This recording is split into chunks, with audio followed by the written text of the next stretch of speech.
guys and girls, and welcome to my Week 8 match of the UPBA. We are up against the Hawaiian Kommo-os, coached by Kahuutz. Kahuutz is a new coach in the league. He took over for someone which... oh dang, I forgot for who he took over. But yeah, he's a new coach. He's currently 3-4, but that of course doesn't mean much since he didn't play those matches. So yeah, we are actually his first opponent. We of course so far undefeated. Want to keep up that trend. And yeah, as you probably not can see right here, but the video is paused because I actually forgot to export my audio so I can have my live narration stuff going on. So this is gonna be a post-com. I will like in week 1, similar to that, I will just play the footage at 2x speed and then narrate over that. And yeah, first off, let's go over my team real quick. We got Dragon Dance, Extreme Speed, 1000 Arrows, Skitter Smack, Zygarde, because only 1000 Arrows is the Rillaboom. We can hit that super effectively with the Skitter Smack, which is a bug type move.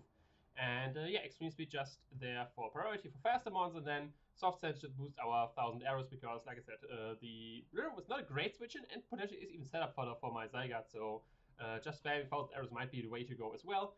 Then we do got 3 attacks, Heavy Duty Boots, Quiver Dance, Volcarona with the Fire Dance, with the Bug Buzz, and the Psychic.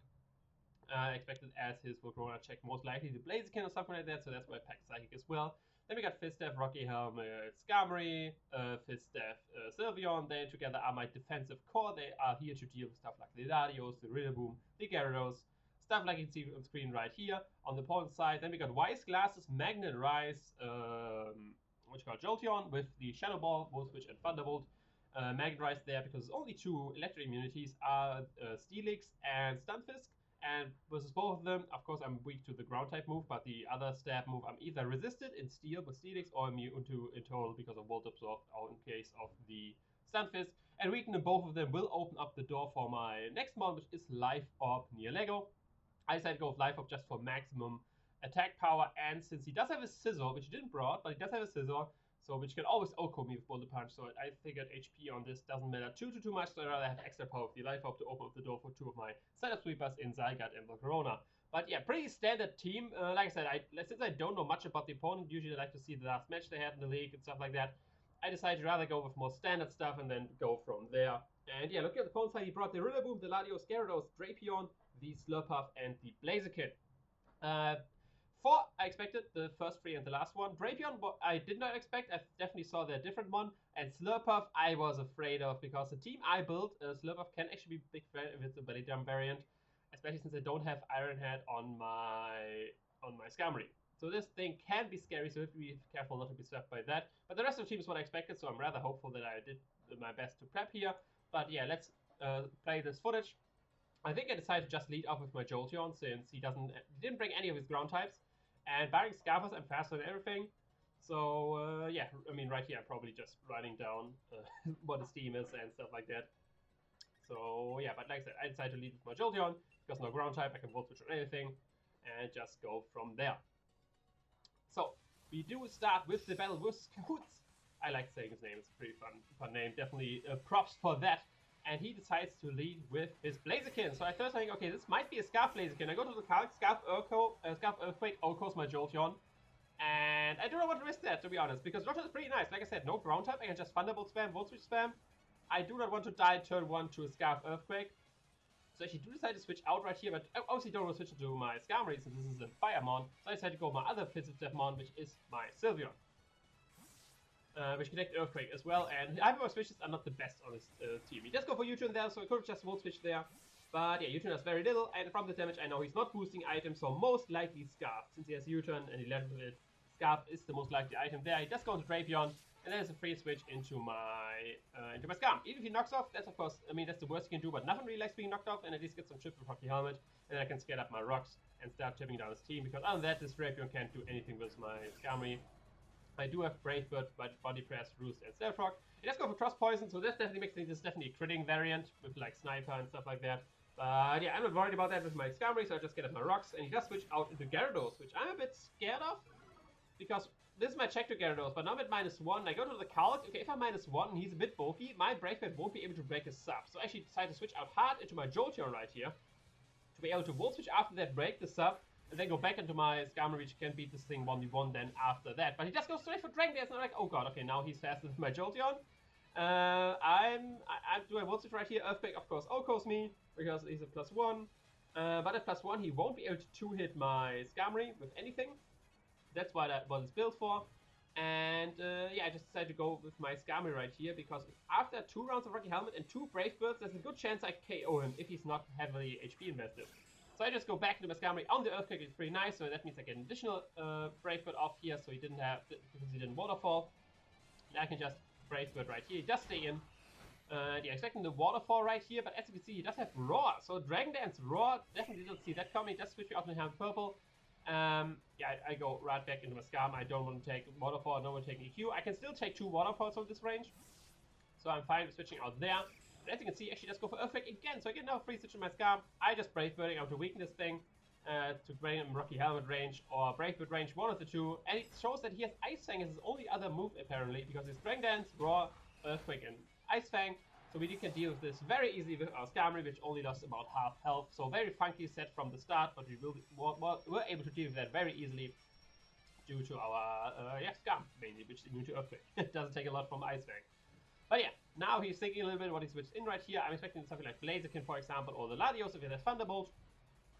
And he does decide, after some time, to switch into his drumroll, into his Blaziken. So yeah, U-turn might happen here, Flare Blitz might happen here. In the end, I decided to just, okay, if he goes for Flare Blitz, it's actually a setup opportunity now for my Zygarde, because Gyarados was his biggest threat, like Zygarde with the Intimidate being and stuff like that. So I think he, okay, do go to Sylveon again on the Flare Blitz or U-turn, but no, I decided to go make more offensive switch and go to my Zygarde, because if he goes for Flare Blitz, that's my setup opportunity, since he's most likely locked into that. But he makes good play, just keeps going for the U-turn, sadly gives momentum, not giving me a free setup opportunity. And yeah, we'll probably switch into one of his checks, which at this point is most likely Latios, and yeah, Latios does come out, and he has leftover, so which makes me a bit scared. Okay, if it's maybe a bulky Core Mind variant, something like that, very much shenanigans can be happening here with leftovers, what you call it, Latios, but I just go straight into my Sylveon, since the best thing I have to take on this thing, and he just goes straight for the Ice Beam to try and KO my Zygarde.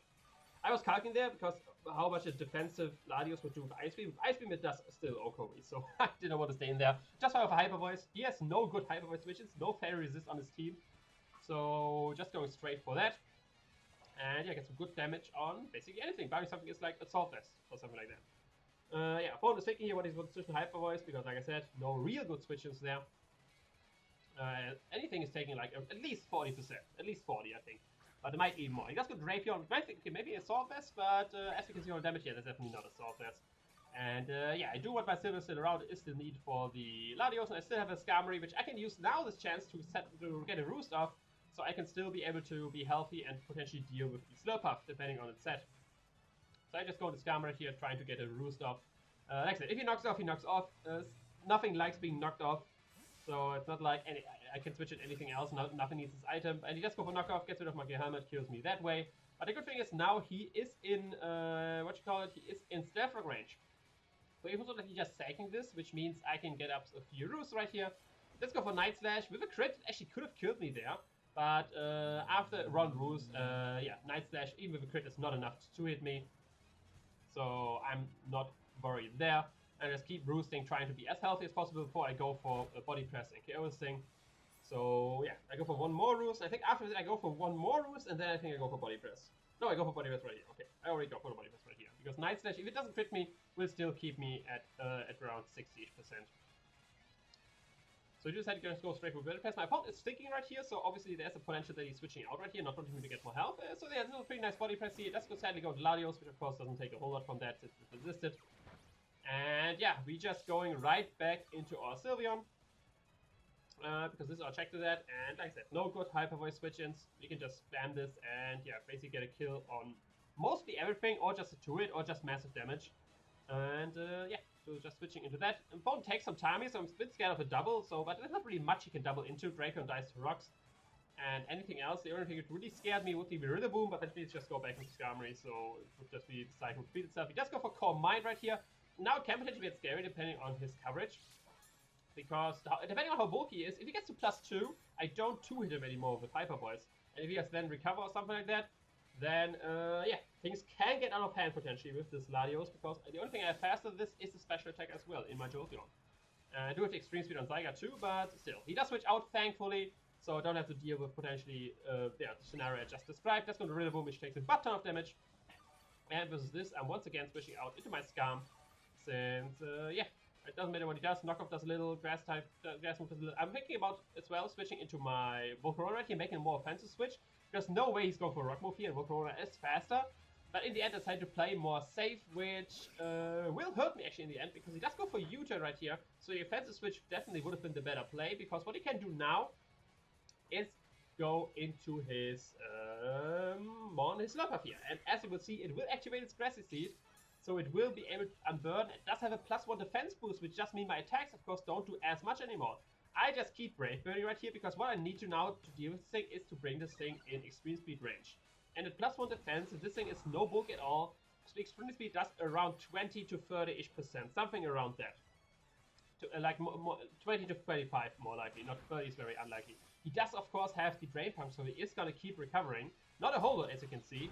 After Brave Bird, he should be in range of extreme speed, but I do get a crit, so we will not find out honestly how much, yeah, if he would have been in range of extreme speed, because obviously the Surfer would have had one additional turn of recovery with the aggressive terrain as well. So yeah, that definitely mattered a lot in making this game way easier than it has been, because if my extreme speed on Scizor would not have killed, this Slurper potentially would have swept me, barring it missed play or something like that.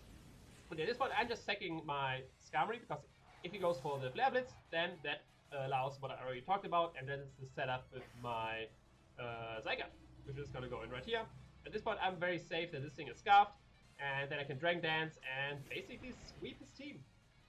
Because at +1, I do KO the majority of his team. I don't know, do I kill Larios from there? It is, I'm not sure. He does switch out into his Drapion, just sacks that, gives me a free DD.